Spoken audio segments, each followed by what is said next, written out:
venais de regarder longtemps et avec une profonde mélancolie le laboureur d'Holbein, et je me promenais dans la campagne, rêvant à la vie des champs et à la destinée du cultivateur. Sans doute il est lugubre de consumer ses forces et ses jours à fendre le sein de cette terre jalouse qui se fait arracher les trésors de sa fécondité lorsqu'un morceau de pain le plus noir et le plus grossier est, à la fin de la journée, l'unique récompense et l'unique profit attaché à un si dur labeur. Ces richesses qui couvrent le sol, ces moissons, ces fruits, ces bestiaux orgueilleux qui s'engraissent dans les longues herbes, sont la propriété de quelques-uns et les instruments de la fatigue et de l'esclavage du plus grand nombre. L'homme de loisir n'aime en général pour eux-mêmes ni les champs, ni les prairies, ni le spectacle de la nature, ni les animaux superbes qui doivent se convertir en pièces d'or pour son usage. L'homme de loisir vient chercher un peu d'air et de santé dans le séjour de la campagne, puis il retourne dépenser dans les grandes villes le fruit du travail de ses vassaux. Vous venez d'écouter les premières lignes de La Mare au diable, de George Sand. Au programme aujourd'hui, des chants, une jeune bergère et un homme qui ne demande qu'à labourer. Bienvenue dans La Voie des Lettres, épisode 29.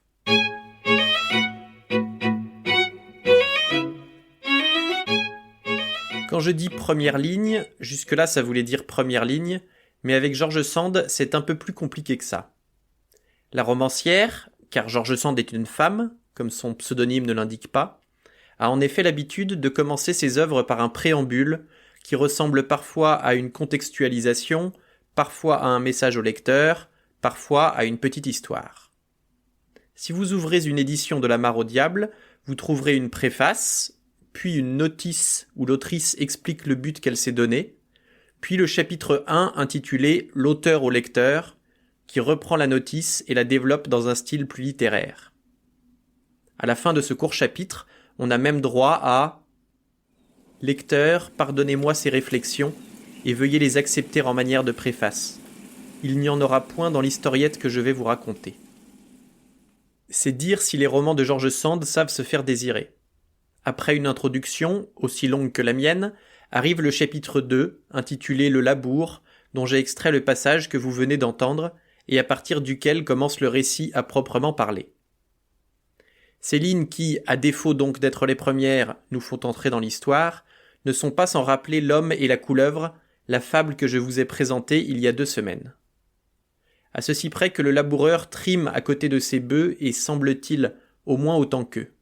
Le puissant qui pense que tout est né pour lui n'est plus l'homme en général, mais le riche propriétaire qui ne voit de ses prairies, de ses forêts et de ses superbes animaux que le pactole que ça lui rapporte.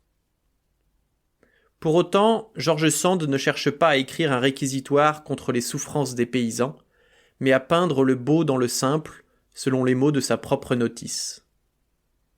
Voyez donc la simplicité, vous autres, voyez le ciel et les champs, et les arbres, et les paysans surtout dans ce qu'ils ont de bon et de vrai. Vous les verrez un peu dans mon livre, vous les verrez beaucoup mieux dans la nature.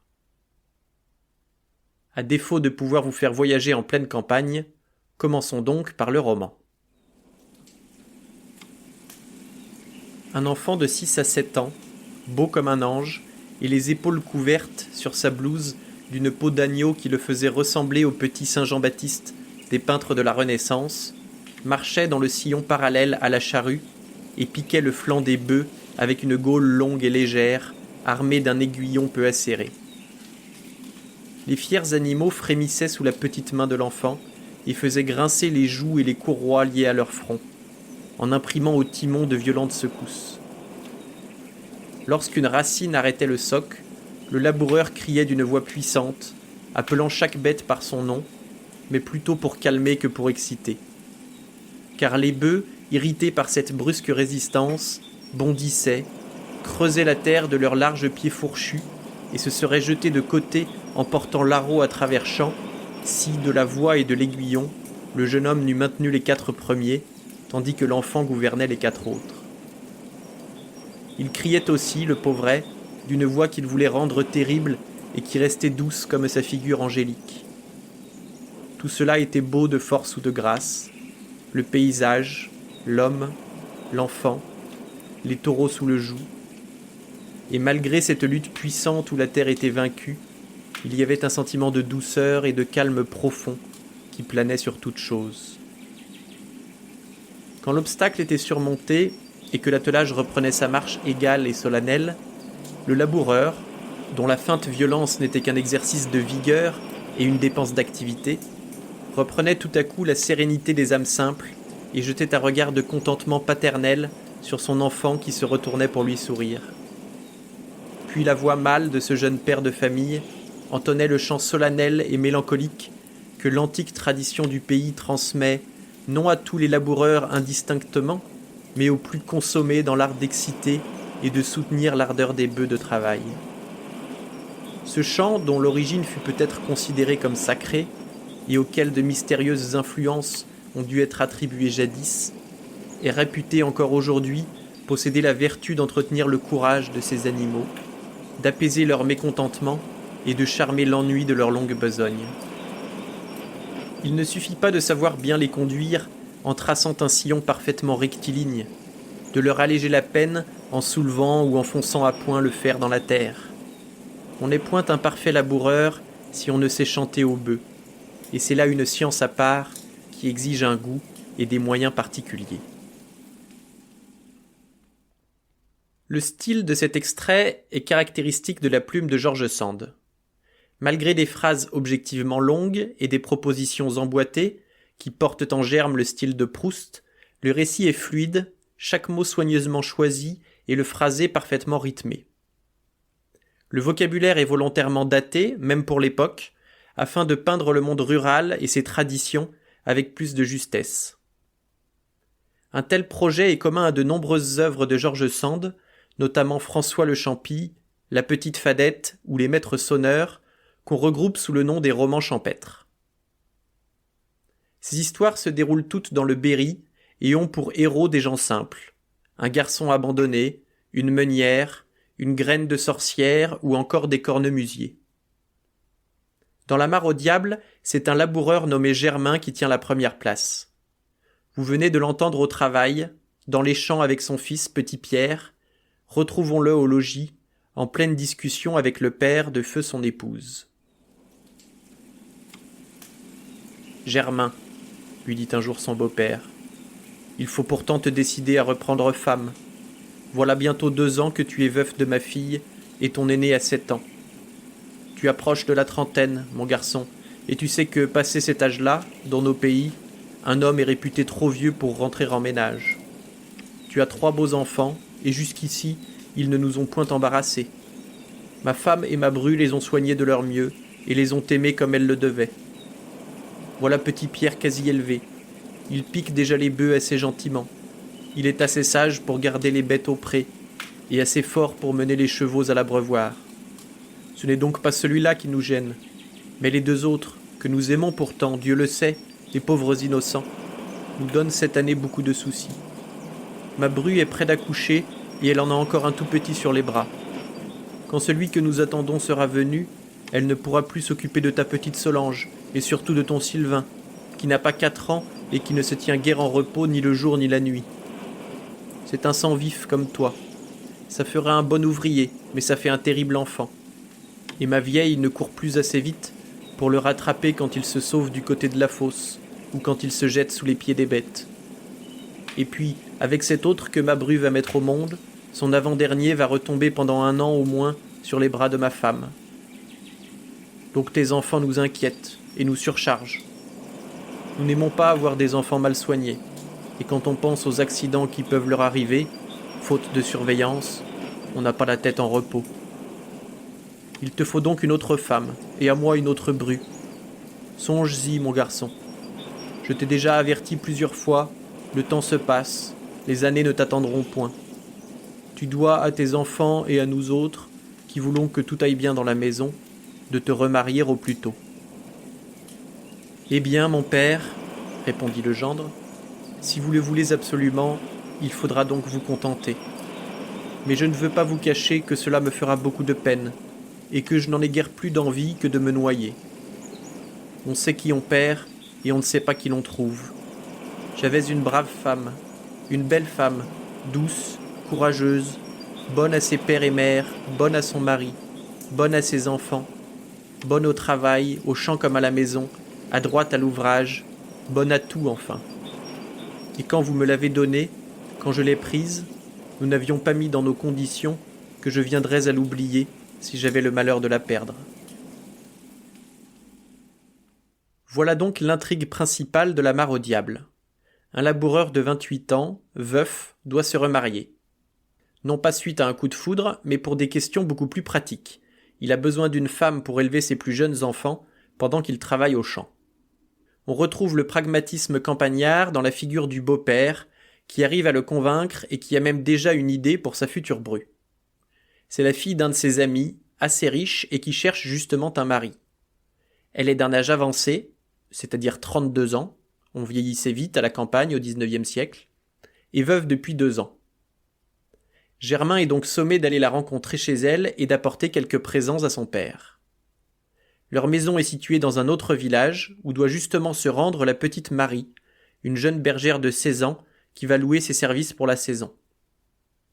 La route étant assez longue, 3 lieues, soit une quinzaine de kilomètres, on demande à Germain d'accompagner la jeune bergère.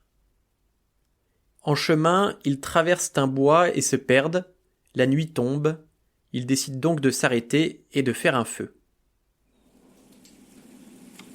Le fait est qu'on est pas mal ici, dit Germain en s'asseyant tout auprès d'elle. Il n'y a que la faim qui me tourmente un peu. Il est bien 9 heures du soir et j'ai eu tant de peine à marcher dans ces mauvais chemins que je me sens tout affaibli. Est-ce que tu n'as pas faim aussi, toi, Marie ? Moi ? Pas du tout. Je ne suis pas habitué, comme vous, à faire 4 repas, et j'ai été tant de fois me coucher sans souper qu'une fois de plus ne m'étonne guère. Eh bien, c'est commode, une femme comme toi. Ça ne fait pas de dépenses, dit Germain en souriant. Je ne suis pas une femme, dit naïvement Marie, sans s'apercevoir de la tournure que prenaient les idées du laboureur. Est-ce que vous rêvez ? Oui, je crois que je rêve, répondit Germain. C'est la faim qui me fait divaguer, peut-être. Que vous êtes donc gourmand, reprit-elle en s'égayant un peu à son tour. Eh bien, si vous ne pouvez pas vivre 5 ou 6 heures sans manger, est-ce que vous n'avez pas là du gibier dans votre sac et du feu pour le faire cuire ? Diantre, c'est une bonne idée. Mais le présent à mon futur beau-père. Vous avez 6 perdrix et un lièvre. Je pense qu'il ne vous faut pas tout cela pour vous rassasier. Mais faire cuire cela ici, sans broche et sans landier, ça deviendra du charbon. Non pas, dit la petite Marie. Je me charge de vous le faire cuire sous la cendre, sans goût de fumée. Est-ce que vous n'avez jamais attrapé d'alouettes dans les champs et que vous ne les avez pas fait cuire entre 2 pierres ? Ah, c'est vrai, j'oublie que vous n'avez pas été pastour. Voyons, plumez cette perdrix. Pas si fort, vous lui arrachez la peau. Tu pourrais bien plumer l'autre pour me montrer. Vous voulez donc en manger 2 ? Quel ogre ! Allons, les voilà plumés. Je vais les cuire. Tu ferais une parfaite cantinière, petite Marie. Mais par malheur, tu n'as pas de cantine, et je serais réduit à boire l'eau de cette mare. Vous voudriez du vin, pas vrai ? Il vous faudrait peut-être du café ? Vous vous croyez à la foire sous la ramée ? Appelez l'aubergiste, de la liqueur au fin laboureur du Bel Air. Ah, petite méchante, vous vous moquez de moi ? Vous ne boiriez pas du vin, vous, si vous en aviez ? Moi ? J'en ai bu ce soir avec vous chez la Rebec, pour la 2e fois de ma vie. Mais si vous êtes bien sage, je vais vous en donner une bouteille quasi pleine, et du bon encore. Comment, Marie ? Tu es donc sorcière, décidément ? Est-ce que vous n'avez pas fait la folie de demander 2 bouteilles de vin à la Rebec ? Vous en avez bu une avec votre petit, et j'ai à peine avalé 3 gouttes de celles que vous aviez mises devant moi. Cependant, vous les avez payées toutes les 2 sans y regarder. Eh bien, j'ai mis dans mon panier celles qui n'avaient pas été bues, parce que j'ai pensé que vous ou votre petit auriez soif en route. Et la voilà. Tu es la fille la plus avisée que j'ai jamais rencontrée. Voyez, elle pleurait pourtant, cette pauvre enfant en sortant de l'auberge. Ça ne l'a pas empêchée de penser aux autres, plus qu'à elle-même. Petite Marie, l'homme qui t'épousera ne sera pas sot. Je ne vous en dis pas plus et vous laisse découvrir les conséquences qu'aura cette halte imprévue. Rassurez-vous, si George Sand nous a plutôt habitués au pavé de 400 pages, La Mare au diable est un récit très court. C'est donc un bon moyen pour entrer dans l'œuvre de la romancière et se faire une idée de sa plume. George Sand est le pseudonyme d'Amantine Aurore Lucile Dupin de Franqueuil, née à Paris en juillet 1804. Si elle est surtout connue pour sa vie amoureuse, jugée à l'époque immorale, et pour son entourage dans lequel on trouve Frédéric Chopin, Alfred de Musset, Franz Liszt, Flaubert ou Eugène Delacroix, elle est l'une des autrices les plus prolifiques du XIXe, avec 70 romans à son actif. Elle écrit un premier roman à 4 mains avec Jules Sandeau en 1831. Le livre est publié sous le pseudonyme de Jules Sand. Elle écrit l'année suivante Indiana, qu'elle veut publier sous le même pseudonyme, mais Jules Sandeau s'y oppose, n'ayant en rien participé à l'œuvre. Elle garde le nom de Sand et choisit le prénom Georges, sans S final, et signera désormais toutes ses œuvres de ce nom. Indiana est un vrai succès, éclipsant d'ailleurs la publication de Notre-Dame de Paris, de Victor Hugo, brouillant ainsi les deux écrivains. Si ses premières œuvres s'inscrivent dans le courant romantique, elle publiera en 1860 La Ville Noire, le plus connu de ses romans socialistes, dans lequel elle met en scène la misère de la vie d'ouvrier, 25 ans avant le Germinal de Zola. Elle est aussi très attachée à la campagne, en particulier au Berry où elle séjourne et dont l'inspiration se retrouve dans de nombreux romans. Malgré un franc succès auprès de ses contemporains, ses œuvres furent délaissées au XXe siècle au profit de celles de Balzac, Stendhal, Flaubert, Hugo ou Zola. Lorsque l'on citait George Sand, c'était plus pour commenter ses nombreuses conquêtes et sa manière de s'habiller en homme que pour lire ses livres. Je vous invite donc à réparer cette injustice en vous saisissant sans plus tarder d'une édition de La Mare au diable, et je vous quitte sur un dernier passage qui nous éclaire sur ce mystérieux titre. Germain se retrouva bientôt à l'endroit où il avait passé la nuit au bord de la mare. Le feu fumait encore. Une vieille femme ramassait le reste de la provision de bois mort que la petite Marie y avait entassée. Germain s'arrêta pour la questionner. Elle était sourde et, se méprenant sur ses interrogations, « Oui, mon garçon, dit-elle, c'est ici, la mare au diable. C'est un mauvais endroit, et il ne faut pas en approcher sans jeter 3 pierres dedans, de la main gauche, en faisant le signe de la croix de la main droite. Ça éloigne les esprits. Autrement, il arrive des malheurs à ceux qui en font le tour. » « Je ne vous parle pas de ça, dit Germain, en s'approchant d'elle et en criant à tue-tête.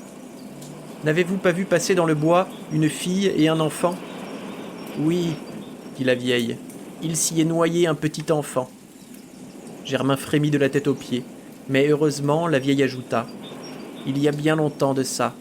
En mémoire de l'accident, on y avait planté une belle croix.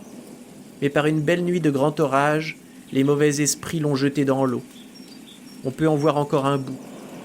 Si quelqu'un avait le malheur de s'arrêter ici la nuit, il serait bien sûr de ne pouvoir jamais en sortir avant le jour. Il aurait beau marcher, il pourrait faire 200 lieues dans le bois et se retrouver toujours à la même place. C'est tout pour aujourd'hui, merci d'avoir écouté jusqu'à la fin. Si cela vous a plu, je vous invite à partager autour de vous, à me suivre sur les internets et je vous donne rendez-vous dans 2 semaines pour un nouvel épisode de La Voix des Lettres.